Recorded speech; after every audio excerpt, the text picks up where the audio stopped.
Hey, thanks for joining me. Wolverine drawn by Tex.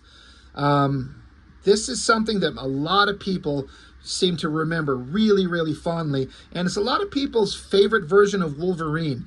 And I hear a lot of people talk about how it's their favorite art that Tex has done. Maybe secondary to Ghost Rider, but sometimes for some people it's their favorite version of his art anywhere. I would agree that it's some of his best stuff. I haven't looked at this in a long time. Um, I will not say that, in my opinion, that Tex is the best Wolverine artist. I definitely won't say that. I think he only did like 7 issues. And, it's kind of hard to say it's the best artist when he only did so few issues. But it's all personal taste. I personally think that I've got two versions of my favorite Wolverine artist. When Wolverine is with the X-Men, Jim Lee is my favorite artist for Wolverine. When Wolverine is solo on his own, it's Mark Silvestri. Because Wolverine's in two different books at least, and it's kind of two different approaches, and I dig them all. But Tex certainly left an impression on most people. I don't think I was... at the time when these come out, I don't think I was in love with them. In fact, I'm sure of it. Like, I liked it, but because Tex has such a kind of distorted figure kind of approach, which is part of his appeal, but Wolverine's supposed to be like a 5'3" short guy, and Tex draws him to look like he's 7 feet tall and a hulking monster the size of Colossus sometimes, which is fine. It's all our kind of artistic experimentation and representation and presentation and blah blah blah. It's awesome, and it's certainly worth a look. That's very much an eye-catching cover. Some metal head blasting beams into Wolverine's brains, Jubilee freaking out. This is an element that you get into the story that's certainly a X-Men centric kind of trope that they do over and over, where it's so much stuff goes on in their heads, whether it's the astral plane or mental manipulation or some kind of psychic something or other, locked memories. There's so many elements with the X-Men and Wolverine where it's just shit going on inside their head that's not happening in the real world, which I guess makes sense if you're trying to write a story and tell a lot of convoluted story points that aren't happening in real life, so you just have it happen in their head. So you can have anything happen and have anybody show up and have all kinds of weird, crazy visuals because it's not really happening. It does kind of get old. But Wolverine by Tex. And again, he gives Wolverine such a massive, huge upper body. But I think when Tex does any superhero, he kind of makes them all look like this. Like, I'm going through my head thinking, he did a Maverick backup story in some X-Men issues. He was huge. There was that Sabretooth miniseries, and Sabretooth was huge, especially in the upper body. So it's just kind of how he draws, and it works. But the thing with Tex that I think is his greatest point, his greatest strength, is his art, his ink line, his poses, his expressions on his figures are so emotionally vibrant and evocative. Like, you get a sense of intensity, especially when it comes to violent imagery and scary horror imagery, which is why I suggest that Tex, his best place and his best work was on Ghost Rider, because that's where his art style works best, is in a horror-themed monster book. What an absolute waste of Tex's skills when he jumped over to Image Comics for a minute and did Union. Like, the art looked good, but what a misbalance of artistic style and characterization. I hope it was a huge payday for Tex. I imagine it was, but what a waste of time. But I think his best work is on Ghost Rider, but Wolverine is another good fit. So yeah, Wolverine's facing off against something. I was a little confused. He's like being held down by tree branches. He's stabbed through his legs in some places, or at least one place, right? So, a little weird, but, fun. And then you get this giant shot of him swiping. I'm like, what? He's just swiping some tree branches? And so he sees Silver Fox, and you got Sabretooth, and they're shooting at him. And Wolverine's even saying here, like, Sabretooth, is he really my father? Like, he's going to say father. That was story point that was always kind of being bounced back and forth in theory, that Sabretooth was his father, which I kind of thought would have been an interesting idea, but they're more like stepbrothers, I think. Who cares? Giant hulking Wolverine. Look at tiny head, giant body. Like, he looks like he's 7 feet tall. And again, I'm not saying he should draw it otherwise. This is how Tex does things. It looks good. It's just, I don't want to say off model. It's just all artistic interpretation for sure, but it's just a little bit different. But, so there's all this shooting, guys getting blasted and wasted, and then you see alternate versions of Sabretooth and the other guy, and Silver Fox. So I'm like, okay, this is all in his head. This is all, again, mental psychic manipulation or something. And so you got Silver Fox holding on to Wolverine, telling him to wake up. So what? Wake up. And you got Jubilee finally waking up Logan. They're on a helicarrier. So whatever. I'm not really I'm not reading the story. I'm not worried about the story too much. I'm just here to kind of like show and marvel at Tex's crazy art. He likes to do these low angle up shots at the figures, which works really well. Anytime you get a low angle looking up at a superhero, if you draw it right, you get a really kind of powerful pose. This shot, it's kind of goofy with the eyes, with like a squinty one and a wide one, and they feel like they're kind of out of place. But that aside, it kind of works. You know, it gives an expression. You know, a character doesn't really emote expressions through their masks like that, but in a comic, it's something you can do. But I really love the drawing and the inking on the black parts of the mask here, and then the folds in his face, the great jawline. That looks really cool. As I say all the time, I would love to see the black and white art of these. I bet it looks amazing. The coloring in this is certainly fine. I don't have any problems with it. Who did the coloring? Steve Buccellato. I've seen his work a lot. Like that shot of the guy's face. Great handgun.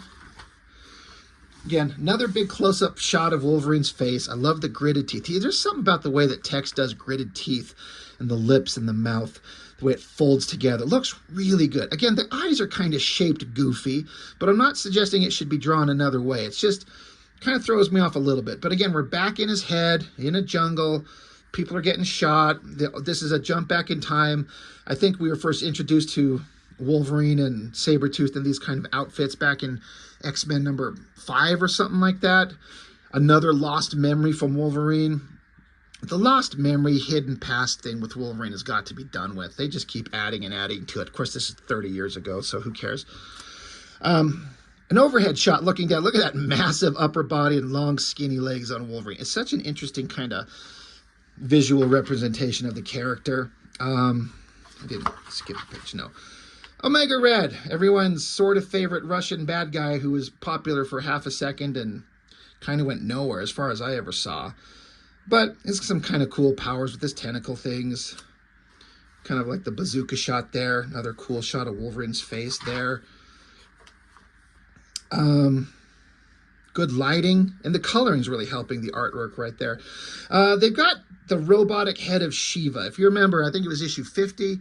I think there was some build up to it, but it was the Shiva android. It was supposed to, if I remember correctly, the Shiva android was supposed to like be released and attack certain Weapon X projects, starting with Wolverine and moving down the line to like Sabretooth, something like that.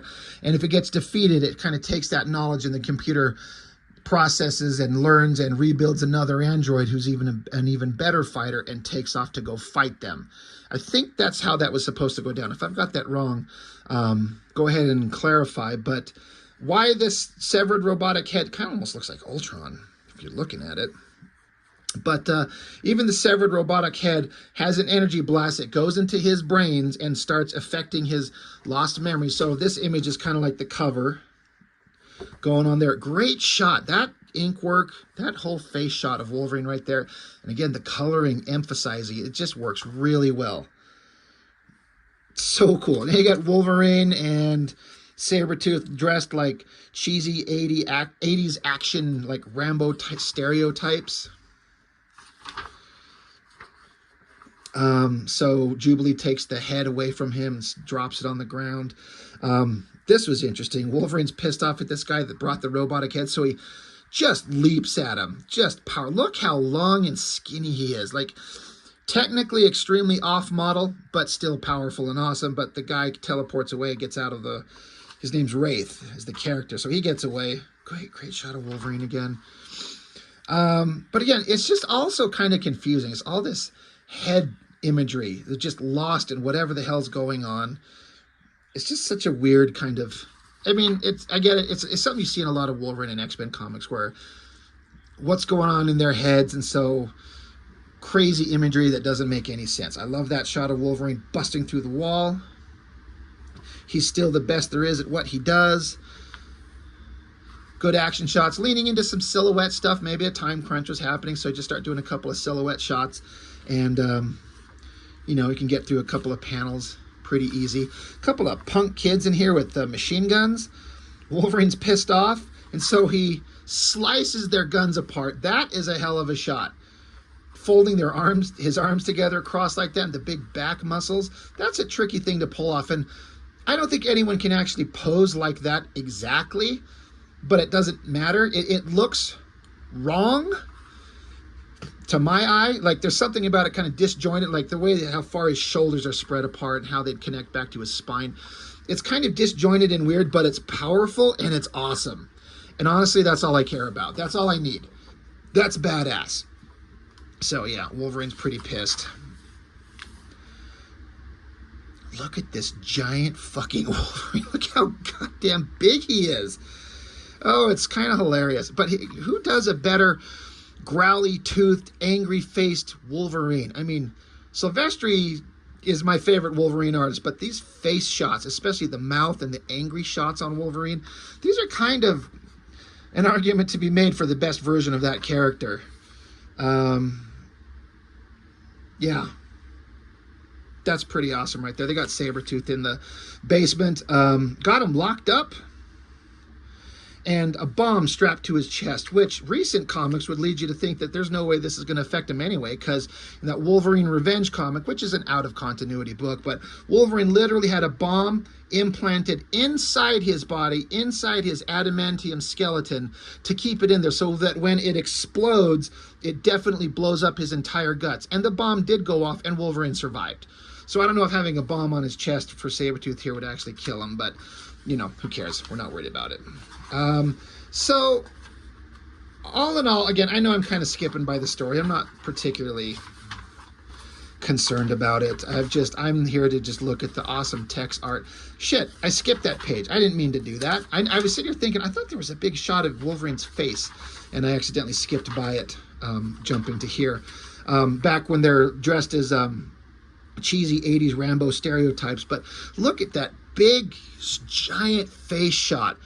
It's so well done. Like, Tex has an obvious understanding of real human anatomy, and then he has the ability to kind of stretch it and distort it for comic book awesome imagery purposes. Love the nose and the mouth and the teeth, the lighting on the ink work through here. You could just see him just getting there with the pen, just kind of doing like a really sketchy line work approach to it. It looks so good. I love that shot, and once again, that coloring is just selling the hell out of it. Looks fantastic. So, yeah, I was going to say, I thought I accidentally skipped a page, but we found it. So, there's a couple more to go. I don't think I have all of Tex's run on Wolverine, but I got a couple of them, and they look fantastic. Again, Silvestri's still my guy on Wolverine, but Tex is right there. It's pretty awesome. So, that's all I got for that one. Again, it's only, 14-minute video. I guess I don't really need to make them any longer than that anyway, but I tend to ramble on for like half an hour at minimum on most of them. But when I'm not really too concerned about the story, we're just looking at the artwork. Great stuff. So, I don't know. What is Tex doing these days? Like all my favorite artists out there, I wish he was drawing comics. Don't know what he's doing. But anyway, Wolverine number 61. Good times. That's all I got for this one. Thanks for watching. I'll see you next time.